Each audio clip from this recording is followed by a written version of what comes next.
Hello everyone, आप सभी का स्वागत है हमारे चैनल अतुल फार्मा लेक्चर में। आज इस वीडियो में बात करने वाले हैं डेंगू फीवर के बारे में, जो कि इस समय भयंकर रूप से फैल रहा है कम्युनिटी में।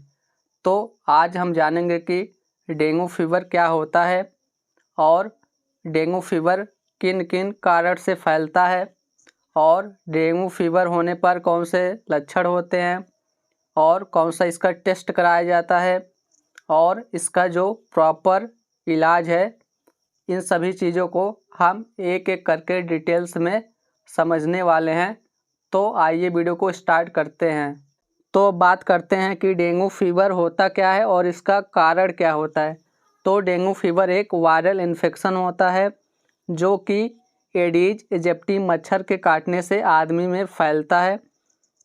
तो जो इसका कारण होता है वह होता है एडीज मॉस्किटोज के कारण से डेंगू फीवर होता है आदमी के अंदर या फैल जाता है या एक वेक्टर की तरह कार्य करता है जो एडीज मच्छर होता है और आदमी के अंदर यह डेंगू फीवर होने के लिए यह पूरा काजिब एजेंट होता है। तो अब बात करते हैं कि डेंगू होने पर कौन कौन से लक्षण दिखाई देते हैं। तो जो पहला लक्षण है वह है हाई फीवर, यानी कि उसको 104 डिग्री फ़ारेनहाइट तक उसको तेज़ बुखार होगा, सिर दर्द होगा, आँखों के पीछे दर्द होगा, नौजिया होगा, उल्टी होगा और कमजोरी महसूस होगा, रैशेस यानी कि त्वचा पर चकत्ते होगा और मांसपेशियों में दर्द होगा, उसके जॉइंट्स में भी दर्द होगा।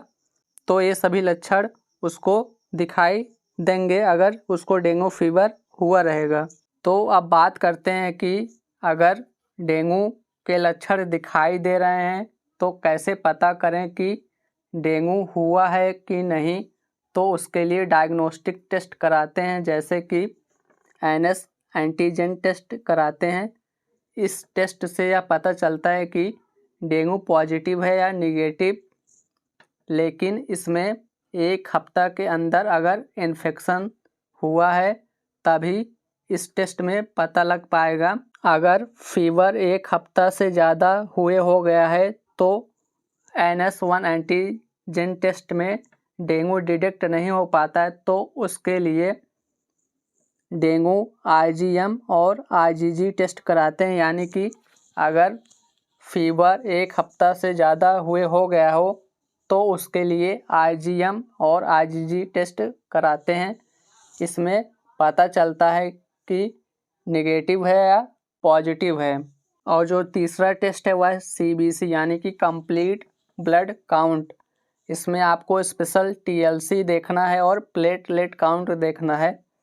जो TLC होता है यानी कि WBC काउंट, वो लगातार घट जाता है अगर डेंगू पॉजिटिव है, और जो प्लेटलेट काउंट है वो भी लगातार डेंगू होने पर प्लेटलेट घटती रहती है। तो आपको प्लेटलेट काउंट और WBC काउंट को CBC रिपोर्ट में देखना है। और जो नेक्स्ट टेस्ट है वह है dengue PCR test. PCR test में डेंगू वायरस के RNA का पता लगता है और अगर PCR पॉजिटिव निकलता है तो डेंगू वायरस हो सकता है। तो ये चारों टेस्ट करा के आप पता लगा सकते हैं कि डेंगू पॉजिटिव है या निगेटिव।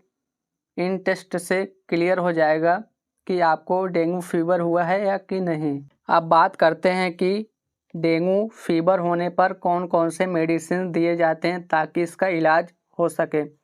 तो आपको ये बात का ध्यान रखना ज़रूरी होता है कि आपको कोई भी एंटीबायोटिक मेडिसिन इसमें यूज नहीं करना है, नहीं तो प्लेटलेट बहुत ज़्यादा तेज़ी से नीचे आ जाएगा एंटीबायोटिक मेडिसिन यूज करने से और पेशेंट सीवियर हो जाएगा। तो जो नेक्स्ट है वह है NSAID मेडिसिन, यानी कि pain killer tablet dengue fever में नहीं यूज करना है, क्योंकि अगर आप डेंगू फीवर में NSAID दवा जैसे कि एस्प्रिन, आइब्रूफेन, नेप्रोजेन टैबलेट दे रहे हैं तो उसके कारण से प्लेटलेट फंक्शन को ये इंटरफेयर करता है जो ये सभी दवाएं होते हैं, और इससे ब्लीडिंग यानी कि खून बहने की समस्या होने लगती है, यानी कि ब्लीडिंग होने लगती है, और जो रेनल डिसऑर्डर है वो भी होने लगता है NSAID दवा देने से। तो आपको एंटीबायोटिक मेडिसिन नहीं देना है और कोई भी पेन किलर जो कि non steroidal anti inflammatory drug है उसको नहीं देना है। देखिए, डेंगू का कोई स्पेशल ट्रीटमेंट नहीं होता है, लेकिन इसको सिम्टम्स के आधार पर इसका इलाज किया जाता है। तो अब हम सिम्टोमेटिक इलाज इसका देखते हैं।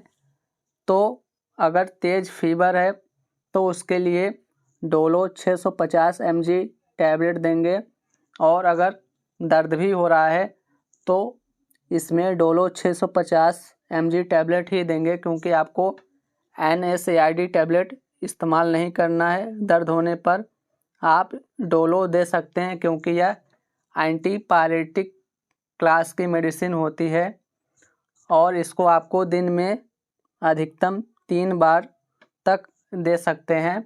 जैसे भी फीवर की कंडीशन हो, अगर कम फीवर है तो दिन में 2 बार दें, अगर बहुत तेज़ी से है तो दिन में 3 बार दें।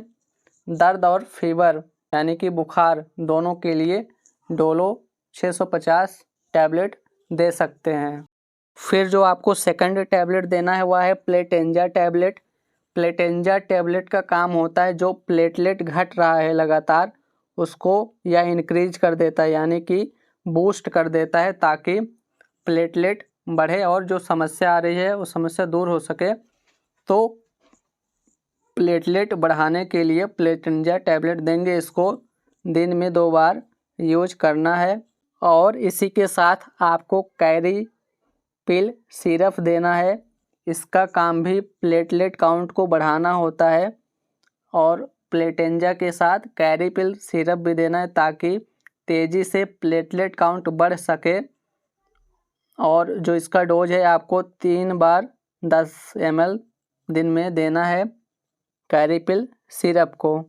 और अगर पेशेंट को लगातार उल्टी हो रहा है या पानी की कमी हो रहा है तो इस केस में उसको NSRL या DNS इन तीनों में से कोई एक भी उसके मेडिकल कंडीशन के आधार पर उसको IV फ्लूइड देंगे। इसका यूज वीकनेस, वोमिटिंग और BP लो होने पर यूज करते हैं इन सभी IV फ्लूइड को। जो इसका डोज है वह उसके मेडिकल कंडीशन पर निर्भर करेगा कि उसको कितना IV फ्लूइड चढ़ाना है। तो जो नॉर्मल डोज होता है वह होता है 1000 ml दिन में 2 बार तक आप इसको दे सकते हैं।